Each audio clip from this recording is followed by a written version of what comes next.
Bienvenue encore dans la suite de l'épisode de cette leçon. On a encore de merveilleuses choses à partager sur cette leçon. Je voudrais continuer par la suite. Une fois qu'on a compris ce que le péché a fait, qu'est-ce que c'était le péché, qu'est-ce que le péché a causé comme changement de nature en nous, les morts qui ont été provoquées par la présence du péché dans l'homme, on revient à cette histoire d'Adam et Ève.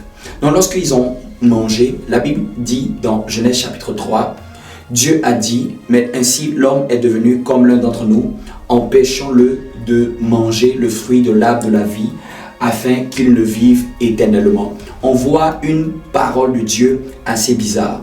Donc la Bible par là au chapitre 3 de Genèse nous apprend que lorsque l'homme a mangé le fruit de l'arbre de la connaissance du bien et du mal, Dieu a désiré empêcher l'homme de manger l'arbre de la vie, le fruit de l'arbre de la vie. Donc ce qui nous apprend que l'homme n'avait pas encore mangé le fruit de l'arbre de la vie. Et Dieu a dit, empêchons-le de manger. Tu te rappelles, je t'avais dessiné cet arbre. L'arbre de la vie, qui était l'arbre de la dépendance de Dieu. La vie représente Dieu lui-même. Cette vie-là, c'est Christ, c'est Dieu lui-même. En réalité, c'était une image de Dieu lui-même. C'était une image de la plénitude de Dieu, de la gloire de Dieu qui devait résider en l'homme, de l'héritage même de tout ce que Dieu est, qui voulait transmettre à l'homme. Mais Dieu dit dans sa parole, et empêchons-le de pouvoir manger le fruit de l'arbre de la vie. Quelqu'un pourrait dire, mais pourquoi Dieu le fait? Pourquoi Dieu empêche l'homme de manger le fruit de l'arbre de la vie? Dieu a dit quelque chose, de sorte que s'il mange, il puisse bénéficier de la vie éternelle. Quelqu'un me dirait, mais c'est magnifique, c'est glorieux. Pourquoi Dieu empêcherait l'homme de manger le fruit de l'arbre de la vie afin qu'il vive éternellement? Lorsqu'on parle de la vie éternelle, c'est la vie de Dieu, c'est le genre de vie de Dieu, c'est tout ce que Dieu est, sa qualité et sa quantité. Donc l'homme ayant mangé le fruit de la connaissance du bien et du mal, il était maintenant rempli de la mort et du péché. Donc imagine un réservoir, puisque l'homme est comme un vase, rempli de la mort et du péché, rempli de la mort et du péché. Et Dieu dit, empêchons l'homme de manger le fruit de l'arbre de la vie, empêchons, de sorte que, de peur que s'il mange, il le vive éternellement. Au fait, je vais t'expliquer cette parole. C'est-à-dire que si l'homme mangeait le fruit de l'arbre de la vie, qu'est-ce qui allait se passer? C'est-à-dire que l'homme allait rester dans sa configuration de mort et de péché sans jamais pour autant bénéficier d'une solution pour changer.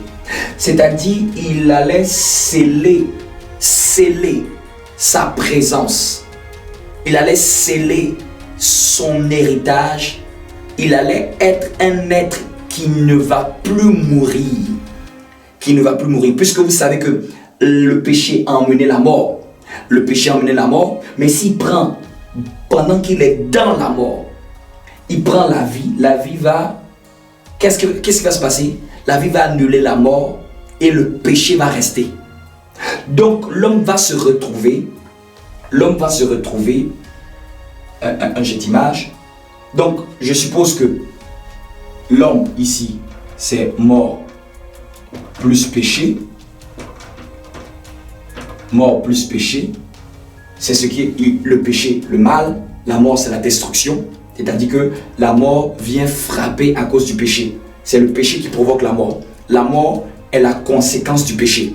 C'est parce que l'homme a laissé le péché entrer en lui que comme sentence, c'est la mort. Comme conséquence, c'est la mort. Le péché, le salaire du péché, c'est la mort. C'est-à-dire que quand tu pratiques le péché, ce que tu as comme résultat, ce qu'on va te payer, ce que tu vas avoir comme résultat, comme conséquence, c'est la mort, c'est la désintégration, c'est la cessation de ta vie. Amen. Donc Dieu a fait un principe comme ça, de sorte que celui qui pêche meurt. Celui qui pratique le péché meurt. Selon ce qu'il est écrit, le salaire du péché, c'est la mort. Imagine maintenant que ça, c'est la vie.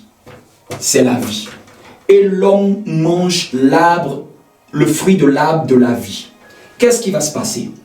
C'est-à-dire que l'homme va garder son corps, son âme, son esprit, avec une vie éternelle. Une vie éternelle, c'est-à-dire il ne mourra jamais. Il ne mourra jamais, puisque la vie qui est là, la vie éteint la mort. Une vie éternelle avec le péché. Une vie éternelle avec le péché. C'est une illustration. C'est pour que tu puisses comprendre de manière logique. Donc l'homme se retrouverait avec le péché, avec la vie éternelle. C'est une configuration assez confuse, assez bizarre. Ça fait de l'être humain une espèce qui va posséder le péché et qu'on ne pourra plus tuer, qui ne mourra jamais. Son corps vivra pour l'éternité et il ne pourra plus, il sera indépendant vis-à-vis de Dieu. Donc c'est comme un rebelle à vie qu'on ne peut pas détruire. Qu'est-ce qu'il y a de pire que ça? C'est-à-dire que quelqu'un retourne à son vomi pour l'éternité. Regarde comment c'est moche. Comment comment c'est quelque chose de vraiment bizarre. Et c'est de ça dont Dieu a voulu préserver l'homme. Dieu aime l'être humain. Dieu ne veut pas que l'être humain puisse être condamné pour l'éternité à vivre dans une nature pécheresse. C'est-à-dire que la seule chose qui va être, ça sera comme un glouton, retourner à sa boue pour l'éternité sans jamais revenir dans la maison de papa. C'est comme si tu as une maison et tu as un enfant. L'enfant est tombé dans la boue. Ça, c'est la désobéissance d'Adam et Ève.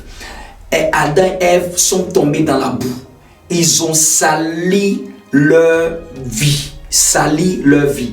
Donc, cet enfant que tu as est tombé dans la boue, c'est sali. Ce que tu feras, c'est de le laver. Ce que tu feras, c'est de le laver. Et tu vas l'empêcher de pouvoir entrer dans un autre lieu qui va le condamner à rester avec ses vêtements boueux pour l'éternité. Quel père voudrait qu'un enfant reste et erre? Quel père qui aime ses enfants aimerait que ses enfants errent uniquement dans une vie boueuse? C'est comme si ton enfant reste dans la boue et tu ne fais plus rien pour l'en faire sortir. C'est dans cette configuration, puisque l'homme était naïf, l'homme était ignorant. Et c'était le deuxième stratagème de Satan de vouloir faire en sorte que l'homme mange l'arbre de la vie. Et Dieu, par sa sagesse, a bloqué ce processus. Et la Bible dit qu'il a dû mettre même 2 chérubins pour protéger l'arbre de la vie, afin que l'homme ne puisse pas le toucher. Dieu aime tellement l'homme qu'il a empêché d'avoir le péché en lui comme nature et de ne jamais mourir. Dieu aime tellement l'homme.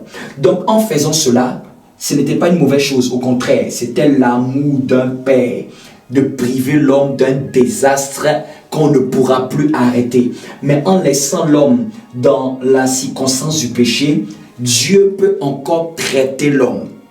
Comme un médecin, comme un père, il peut encore réparer l'homme. Parce que pour réparer l'homme, il suffira de traiter le problème du péché. Si on traite le problème du péché, la mort est réglée.